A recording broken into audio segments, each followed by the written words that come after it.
მოგესალმებით ჩემო ძვირფასო მეგობრებო. Როგორც იცით, ირან ამერიკის ომმა და ჰორმუზის სრუტის ბლოკადამ სოფლიოში გამოიწვია საწვავის კატასტროფული გაძვირება, როგორც საქართველოში, ასევე სოფლიოში. მაგრამ საქართველოში არსებობს სპეკულაციები, რომ თურმე ეხლა რომ სამწუხაროდ 4 ლარამდე არის გაზრდილი საწვავი, რითიც რა თქმა უნდა ჯიბეს პირდაპირ ურტყავს.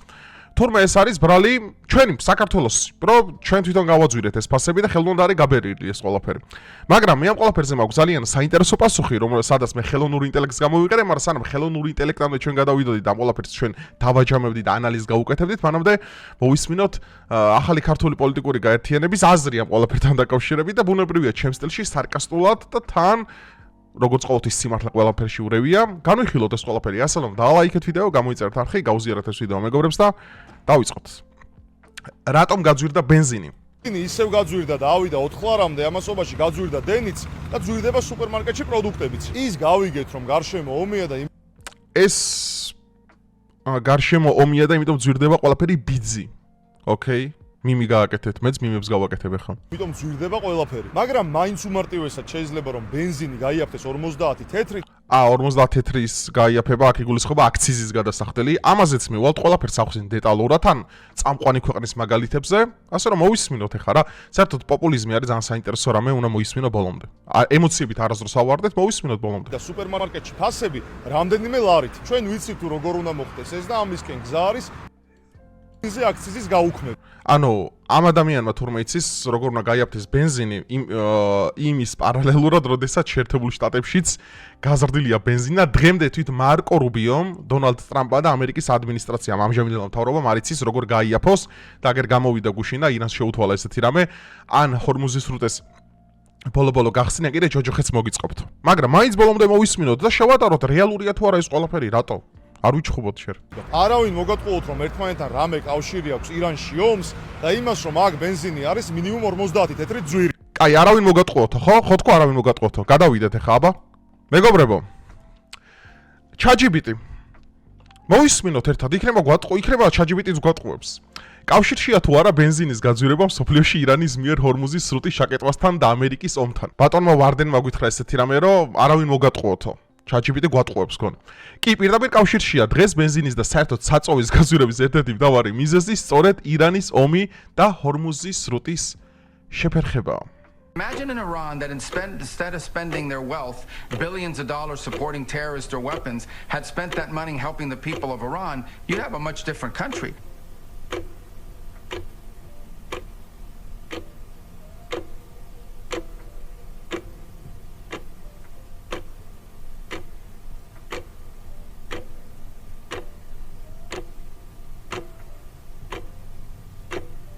აი ხო არის პოპულიზმი. ხო არის ტყუილის ტირაჟირება. ხო არის ეხლა რომ თავრობაში გინა მოსვლა იასნია ეხლა და ანუ რა ბუნებრივია ხშენი საქმე ზეგარი რომ ილაპარაკო ყველაფერზე რა რაც თავრობას დაარტყოს ყველაფერზე ილაპარაკო და საერთოდ მე მაქვს ერთ ძალიან საინტერესო რაღაცაზე საუბარი რა. ანუ არაერთხელ უთქვიათ ეხლა ამაზე რომ რას ფიქრობ ამასთან დაკავშირებით ჰაი რაღაც კითხვები რა ახალი პარტიები ჩდება ახალი მე მაქვს ძალიან საინტერესო პასუხი ამ კითხვებზე. ანუ არ არსებობს ახალი პოლიტიკური მეინსტრიმი საქართველოში. არ არსებობს მესამე ძალა. ყველაფერი არის თითიდან გამოწოვილი რაღაცის დაფინანსებული ნარატივი. ყველაფერი აბსოლუტურად. რავის გინა ახალგაზრდა პარტია დაარქვი, გინა მწვანეთა პარტია დაარქვი, გინა რავი შენიღბული საზოგადოება დაარქვი, გინა უცხოპლანეტელთა კავშირი დაარქვი, ანუ ნიშნულობა არ აქვს.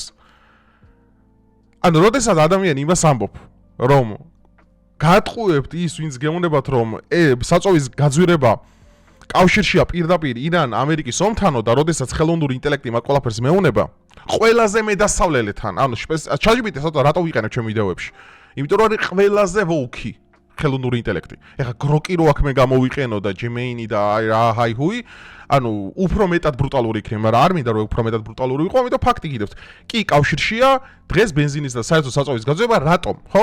გაძვირდა $200 უკვე. აგერ მოგიტანთ მაგალითს რა თქმა უნდა, აი ამერიკაში რამდენად გაძვირდა საწვავი ირანთან ომის მერე.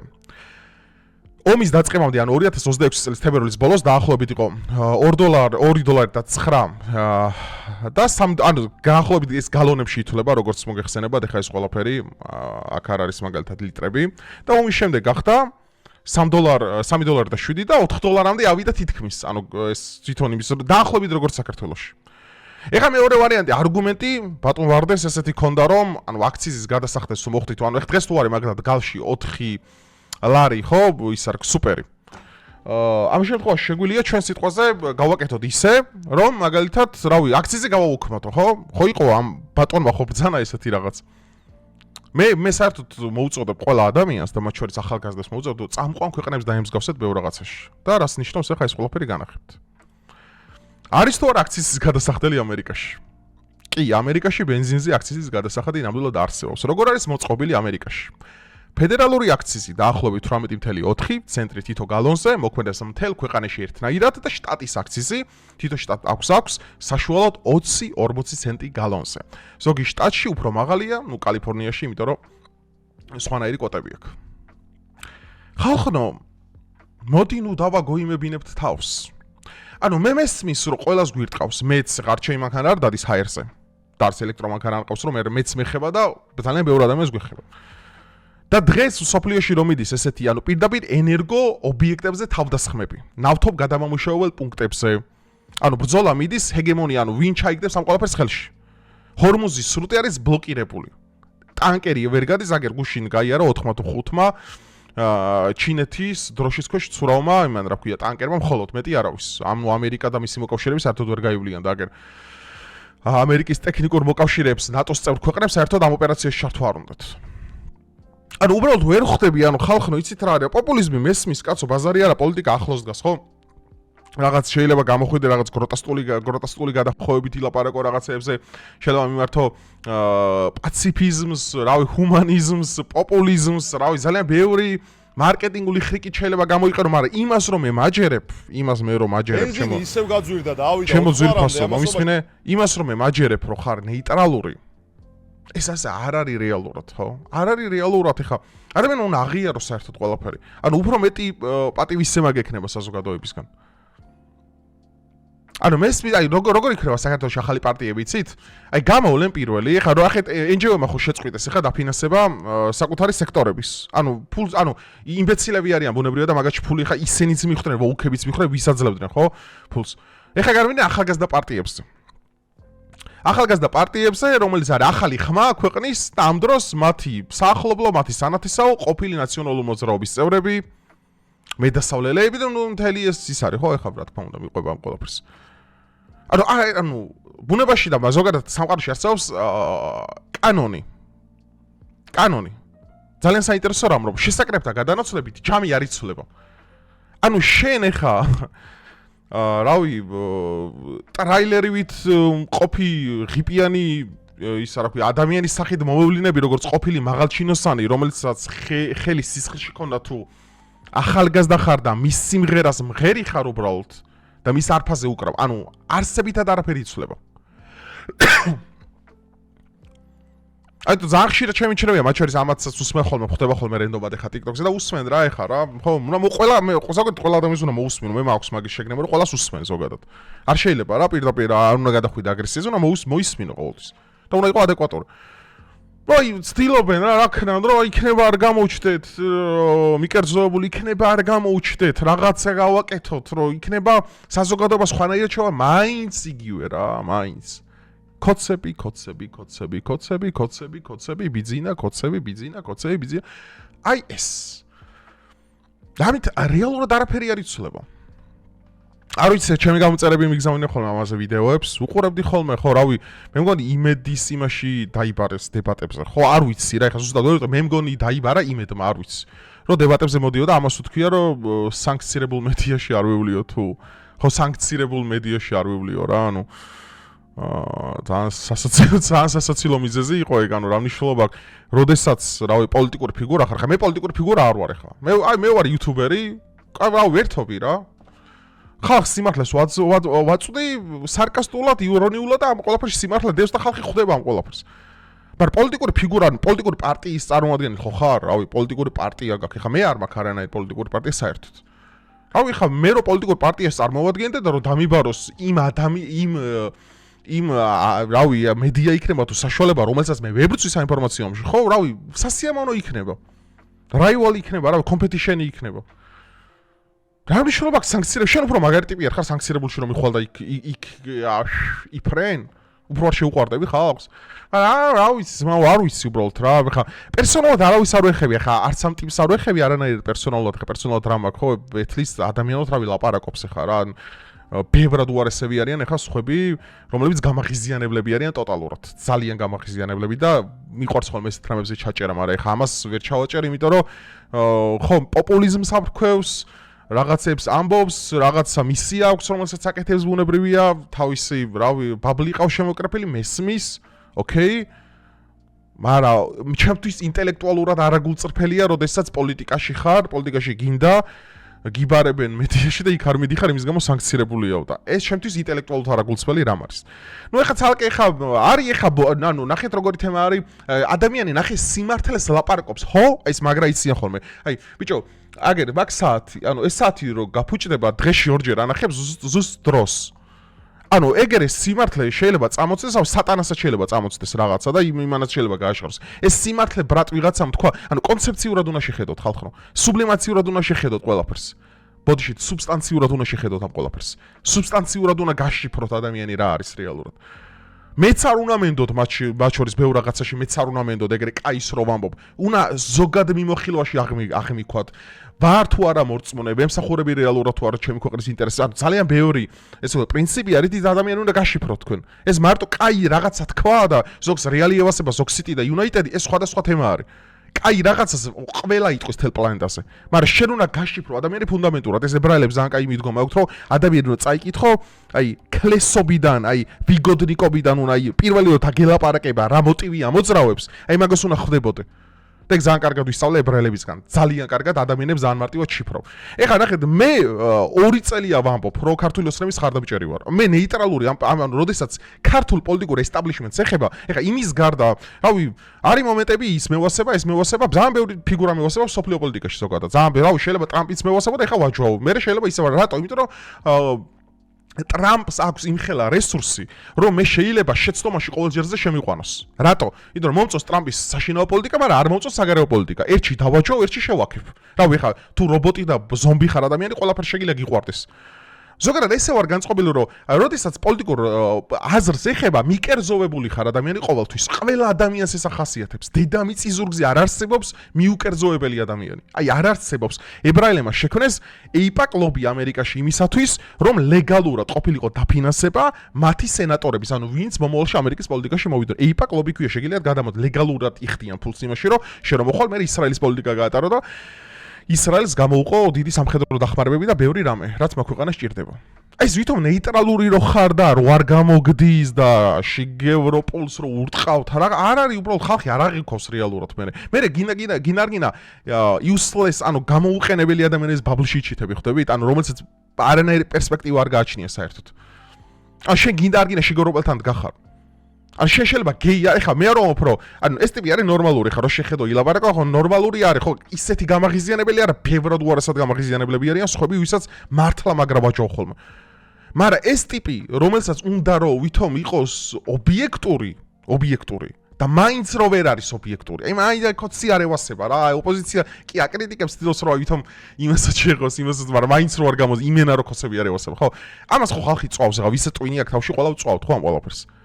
და მე რესპექტი ჩემგან არ მოდის, გაიგე? რესპექტი რო დგინდა და იმსახურო პატივისცემა, ადამიანისგან, რომელიც უბრალოდ გულწრფელობას და სიმართლეს ეძებს ყველაფერში. მე 2 წელია საჯაროდ ვამბობ მაგას, რომ იმენა ბიძინა მევასება, მაგრამ როგორც ტიპი მევასება, მისი გადაწყვეტილება, მისი ლავირება, აბსოლუტურად ყველა მე ვაღიარებ ამას და არ მეშინია ხო არაფრის ხარ, არც ეწოლის, არც ბულინგის, ფეხები არავინ არ მოუჭამოს ამ ქვეყანაზე. 2 წელია ვერ მოუჭამია და ვერც მოუჭამენ ვერასდროს. მაგრამ შენ რო ცდილობ, რომ იმე ნეიტრალური ვიყო და არ არის ნეიტრალურობა, ბუნებაში არ არსებობს ძმაო, შვილო, დაო, არ არსებობს ნეიტრალურობა, შეიგნეთ რა. ხო და ესეთი სისულელების ტირაჟირება კიდე რაღაცა ჰორმუზის სრუტეს კავშირი არ აქვს ბენზინის გაძვირებასთან, აქციზი მოვაკლო და მოდი 15000 ლარი იმას ხელფასი ნოეკრება. ერთი კითხვა მაქვს, მართალ გულწრფელი კითხვა მაქვს, ზოგადად გულწრფელობას ვაფასებ ყველაზე მეტად ადამიანში. დაუშვათ, არ ვენდობი ამათ. ისო გადავდე ესენი. ერთი კითხვა, რატო უნდა ვენდო ვარდენას და ზოგადად ახალგაზრდებს, ვინ ბჭყალებში ახალგაზრდებს, რომ ისინი რომ თავრობაში მოვლენ, ისინი ფულს არ შეჭამენ. აი ერთი არგუმენტი მინდა ამ პლანეტაზე რატო უნდა ვენდო. აი ერთი არგუმენტი მითხარით. დედას ფიცავარ თუ რამე არგუმენტი არსებობდეს. იმენა არ არსებობს არანაირი არგუმენტი, რომ ეს რომ მოვა ეხა ვინმე გინებისმიერი კაცო რა, არ მაქვს რომ მე რა გარანტიას მაძლევ რომ ეს ბიუროკრატიაში არ იქნება, ეს ფულს არ შეჭამს. რავი ეს დღეგეს არ გამიზდის, რა საშემო ამიტომ ეს არის პოპულიზმი, რა იაფასიანი პოპულიზმი, იაფასი ეხა რა შეეხება სურსათის ფასებს კიდე. სურსათის ფასებს რა შეეხება? მაგაზე ვინც არიცით და ვინც პროპაგანდას ხართ აყოლილი, მე გეუბნებით თქვენ რომ პარლამენტში არსებობს წილოსანის მიერ წილოსანი გამოდის ხოლმე ყველაზე ხშირად კომისია და დაბარებული ყავთ ეს დიდი მწარმოებლების კომპანიების ეს სუპერმარკეტების ქსელების ისენი რა ქვია დისტრიბუტორები წარმოებლები სულ ყველა რა თელი აი ხალხი მოდის პანტაპუნდით იქ მიდის გამოკითხვა რომ რამენაირად ეს გაზრდილი ხელოვნურად გაბერილი ფასები დავაკლოთ იქ რაღაც სადისტრიბუციოს მოვაკლოთ იქ ხელოვნურად შექმნილი ბაზა რა მიდის ამაზე ბრძოლა და თვითონ კომპანიები არიხებენ ხალხო უკან. აი მე უსმენ ეხა წილოსანის გამოსვლას უსმენ ყოველდღიურად. TikTok-ზეც იდება და YouTube-ზეც იდება მაგის ისენი. აი უწყვეტი სტრიმი არის ხოლმე, რავი 3-4 საათიანი კომისია სადაც მინდა მსჯელობა მიდის. არა მარტო სურსათზე მიდის საფთიაქო ქსელებზე მაგალითად. რომ რამენაირად რომ რო არის ხელოვნურად გაბერილი ფასები რომ აი ძალიან დიდი ბიუროკრატია რა შეგნით არის რომელიც თვითონ კომპანია ხა კომპანიის საქმიანობაში რო ჩაერიოს ხა ეს მთავრობა მე იმას იტყვით რატო ერევაო ძმაო და როდესაც მიდის ერთობლივი კომისიის შედეგი იმაზე რომ იქნება რამენაირად ეს ხელოვნურად გაზრდილი ფასები შევამციროთ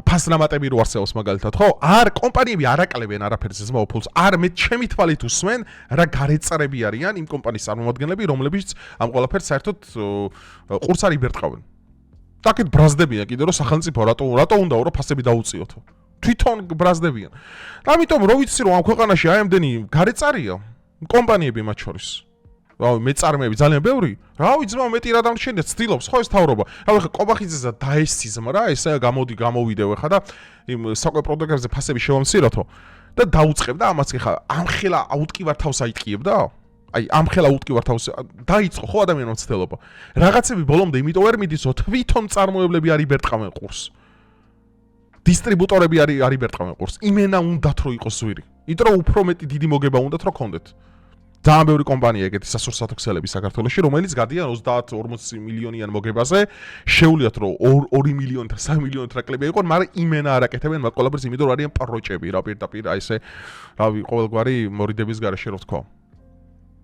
ხო და ამ პირობებში ხა იცით რა არის? ანუ ერს რო ერთიანობა არ გაგვაჩინე, ყველაფერში ჩანს შემოწმაო და ამიტომ რავი უყურეთ ამ ყველაფერს რეალობას ახლა ბენზინის გაძვირება, რომელიც პარალელურად შეერთებულ შტატებში აგერ განახეთ რომ შეერთებულ შტატებშიც გაძვირდა და სააქციზო გადასახდელი იქაც იმიტომ რომ ბიუჯეტი რა ამით ხონა შეივსო ეგე მოდი გავაუქმოთ დღგ საშემოსავლო ისა გავაუქმოთ ყველაფერი და მე აღარ მიდაგიცავთ ქუჩაში საერთოდ პოლიციას აღარაფერი უხადოთ მაშინ სუსი გავაუქმოთ ყველაფერი გავაუქმოთ რაც გირჩელებს და იმათ უნდა და საბოლოო ჯამში რას მივიღოთ ანარქიას ქვეყანაში ხო ნუ თუ აიმდეს ვერ უნდა ხვდებოდი ადამიანი 5 ლარამდე რო ბენზინი ავიდეს და ყობახიძე გამოვიდეს და 50%-იან აქციის ხსნიო 4 ნახევარს რო გადაიხდი რა შეღავათი გექნება მართლა მაინტერესებს აი 1 ლიტროს სუპერში რო გადაიხდი 4 ლარ ნახევარს და დაუშვათ ყობახიძე მოგიხსნა აქციზი დაუშვათ წარმოვიდგინოთ მოგიხსნა აი რა შეღავათი გაქვს შენ ამ 50 თეთრით მართლა ძალიან მაინტერესებს თუ ტრაკი არ გაქვს 3 ლარსაც ვერ გადაიხდი ბენზინში თუ ტრაკი არ გაქვს 3 ლარსაც ვერ გადაიხდი შანსი არ არის ანუ ეს ფასები დამოკიდებულია გლობალურ პოლიტიკაზე, გლობალურ იმაზე, რა ქვია, ესტაბლიშმენტზე. დაიწყო ომი, ამერიკაში წავარდა ბენზინი. რავი, თუ ვინეს პრეტენზია აქვს, კითხეთ ტრამპს, რატო დაიწყო ირანში ომი. და უფრო დეტალურად თუ გაინტერესებთ, ბიბი ნეთანიაჰუს კითხეთ ისრაელში. ამიტომ ეს იაფასიანი პოპულიზმი და ეგენი არ მაქვს, ხა პირველად არავის არ ვეხე, მართლა უინტერესოები არიან ჩემთვის. ანუ მართლა უინტერესო გინებისმიერ ახალგაზრდა მოძრაობა რა საქართველოშია, ყველა უინტერესოა ჩემთვის. იმიტომ რომ ყველაფერი არის copy paste. აი თავინა ბოლომდე. ყველა ვიღაცას ბაძავს, ყველა ვიღაცის საქმეს ასრულებს. და უბრალოდ ცდილობენ რომ ნეიტრალურები იყო რაღაც ორი წამი გამოჩნდნენ რაღაცა და სინამდვილეში მე ვიცი რომ არ არიან ნეიტრალურები. ეს ხო აი ეს რათმი და მაგათი იურიდიული მტკიცებულებები, აი გამოხედვაზე თვალებში და რავი მისული სარკეში ყველაფერი იკითხება. მთელ ჰაბიტუსში აბსოლუტურად თავიდან ბოლომდე. ამიტომ თავი არ უნდა დააშტერებინოთ ადამიანს და მე კიდევ ერთხელ ვიმეორებ ვიღაცამ სიმართლე თქვა ეს ანიშნავს რომ ყველაფერში მართალია.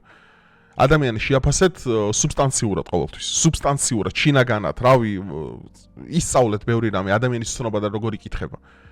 ყველაფერზე რო ვარდები და ვაი, მე ახალი ძალა გადაარჩენ საქართველოს. ბენზინი ისე ვაი, მე ახალი ძალა გადაარჩენ საქართველოს. ვაი, მე რა ნათელი ბედნიერები არიან. როგორი უშუალოები არიან ხალხთან დადიან. რა კრინჯი იყო ის ვიდეო ძაღლების თავშესაფარად, ძალიან ტოპ კრინჯი იყო. რო ვიცი რომ ყველა ელოდება, აი სად წაიკუზები და ეგრევე რომ აი ვიწრო სადაც არის იქ დაგარტყანა. აი ყველა ჩასაფრებულები არიან პირდაპირ რა. აი ესეთი ახალგაზრდები და ესეთი know-how ქართული პოლიტიკური ძალა, ლიბერალური მეინსტრიმი რაც არიან, ხო, რავი, ერთი ბაბლია. ანუ არის რაღაცის paste, აი რაღაცის კოპია რა. და იმდენად გულისამრევია მე რომ აი ხა მაგეთი ბაბლი მე აი ეს ახალი ძალა გვინდა ჩვენ ქვეყანაში მოვიდეს მე ესენი მოგვიყვნენ ფულის ჭამას დაიწყებენ და მოდი გადადგეს ეს მთავრობა რომ დააწყნარდით ჩილო დააწყნარდით პოლიტიკა არ არის ახალგაზრდების საქმე ნუ პირდაპირ გეუნებით ამას ვისაც გინდა გეწყიროთ ვისაც გინდა არ არის ახალ ლორდი ბაირონი ბრიტანეთის ერთ-ერთი დიდი პოლიტიკოსი ამბობდა ესეთ რაღაცას რომ 75 წლისას რო შევიქნე მაშინ გავიგერ არის პოლიტიკა და 80 წლისას გავხდი პოლიტიკოსი. ამას ამბობდა ყველაზე ერთ-ერთი ყველაზე გამორჩეული ისა რა ქვია. ჩესტერფილდი ბოდიშით. ბრიტანელი დიპლომატი. პოლიტიკაში რო ახალგაზრდები გინდათ დედა აქვს იმ ქვეყანას ნატირები. ეს იცოდეთ. ჩემგან იცოდეთ ეს ყველაფერი. რატომ? პოლიტიკა სჭირდება სიბრძნე, პოლიტიკა სჭირდება მახვილგონიერება, პოლიტიკა სჭირდება ლავირება. პოლიტიკა არ არის CS:GO-ს თამაში და PUBG-ს და კიდე რაღაც ტრაკის ქნება აქეთ-იქით. და TikTok-ზე ვიდეოების დება და პოპულიზმის ფრქვევა. პოლიტიკა არის გაცილებით პრაგმატული, გაცილებით კომპლექსური, რაც ავტომატურად მოითხოვს ადამიანისგანაც კომპლექსურ თვისებებს, რომ შენ შედგე კარგ პოლიტიკოსად. თორე ესე მეც რო გამოვიდე, ხა მე უკლოუნობ, ხო გეუბნე მე უკვე სერიოზული აღარ ვარ ხალხნო ბევრ რაღაცაში. მართლა აღარ ვარ, იმიტომ რომ ადამიანს თუ იუმორისტულად უკვე არა უხსენი რაღაცეები და სიმართლე ირონიულად არ მიაწოდე, აღარ უნდა სიმართლეს არავის გაგება რა. და რავი, ჩემ ტექნიკა რაც შევცვალე, იმის მერე უფრო მეტი მაყურებელი მიყოს და უფრო მეტ ადამიანს უფრო მარტივად ესმის ეს ყველაფერი და პორცია დაულაგე და რავი, ულაგე პირდაპირ გასქურაში ყომ ყველაფერს, რომ გემრიელი ტკბილი ლუკმა მივართვა ყველას და იყოს გულწრფელი რა თქმა უნდა. გულწრფელობას ეგ არის, უნდა აღიარო ჩემო ვარდენ. ყველამ უნდა აღიაროთ, ვინ ხართ, რა ხართ. მე უფრო დიდი პატივისცემა გექნება ხალხის. ეს არა მორალი არის ამ ყველაფრის ეს თორე ხა პიროვნული რა არავის არ ვერჩი საერთოდ. პიროვნულად მართლა, ანუ პიროვნულად იმიტომ რომ სულ ცალფეხზე მგიდია და არც მაინტერესებს ეგრეთ წოდებული ახალი ქართული პოლიტიკური ახალგაზრდების know-how, რომლებიც არიან copy paste. რავი, მეგობრებო, საბოლოო ჯამში იმას გეტყვით, რომ ბენზინის ფასი ზრდა არის პირდაპირ კავშირში ჰორმუზის სრუტეს ბლოკირებასთან. აგერ ხელოვნური ინტელექტი ვინც ვერ ნახეთ, გადაახვიეთ ვიდეო და ნახეთ. პირდაპირ არგუმენტი დაგიდეთ და პლუს დამატებული აქციის გადასახდელი არის ამერიკაში. ეხლა დანარჩენი პოპულიზმი ხელფასებს დაუწიეთ ძმა და რაღაცა დეღიგეში ამცირე ბრატ და ეგეთი რამეები არ გამოდის, იმიტომ რომ ბიუჯეტი ჭირდება შევსებო. და მე თუ მკითხავთ ძალიან მეცოტავება კიდე რაღაცეები, იმიტომ რომ ისედაც ბევრი პრობლემა გვაქვს რაღაცეებში და ამიტომ რაღაცები კიდე საჭიროებს გადახედვას. რავი მეგობრებო, თუ მეთანხმებით დალაიქეთ, თუ არ მეთანხმებით, უფრო გენაცვალოთ ჩემი თავი, ოდესღაც ამ სიმართლეს გაიგებ და თუ ვერ გაიგებთ, ეგეც არაფერი არა აუცილებელი ყველამ სიმართლე გაიგოს დროებით.